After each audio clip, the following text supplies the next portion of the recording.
அதுக்கு அடுத்ததாக வரக்கூடிய ராசி வந்து பார்த்தீங்கன்னா கடகராசிக்காரர்கள். கடகராசிக்காரர்களை பொறுத்த வரைக்கும் குரு உங்களுக்கு பொறுத்த வரைக்கும் 12ஆம் இடத்தில் பார்வையை வைக்கக்கூடிய ஒரு அமைப்பு அயனசைன போகம்னு சொல்லக்கூடிய ஒரு ஸ்தானம்.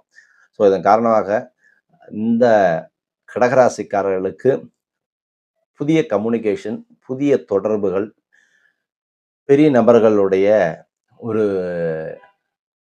ரிலேஷன்ஷிப்பு இது எல்லாத்தையும் ஏற்படுத்தி கொடுக்கும். சமூக ரீதியாக ஒரு நல்ல மாற்றத்தை ஏற்படுத்தக்கூடிய ஒரு காலகட்டம். வேலை தேடுபவர்களுக்கெல்லாம் ஒரு நிறுவனத்தில் நல்ல கம்பெனியில் வந்து கம்பெனியில் அப்பாயின்மெண்ட் கிடைக்கக்கூடிய ஒரு அமைப்பு. நிதி விஷயங்கள் எல்லாம் கண்டிப்பாக உங்களுக்கு பலப்படுத்தி கொடுக்கக்கூடிய ஒரு அமைப்பு. பழைய முயற்சிகள் எல்லாம் பலங்கள் உங்களுக்கு கிடைக்கக்கூடிய ஒரு காலகட்டம். ரொம்ப நாளாக ஹார்ட் ஒர்க் பண்ணிட்டு இருக்கேன், எனக்கு எந்த ஒரு மாற்றமே இல்லை. இப்போ தான் உங்களுக்கு அஷ்டமத்தில் இந்த சனியில் விலகி கடகலக்கணம் கடகராசி யாராக இருந்தாலுமே சரி, இதுக்கு மேலே உங்களுக்கு ஒரு நல்ல மாற்றம் கிடைக்க ஆரம்பிக்கும். நடப்பதெல்லாம் நன்மைக்கேன்னு புரிஞ்சுக்கிட்டு அடுத்தது நகருங்க. வாகனங்கள், ரியல் எஸ்டேட் சம்மந்தப்பட்ட விஷயங்கள்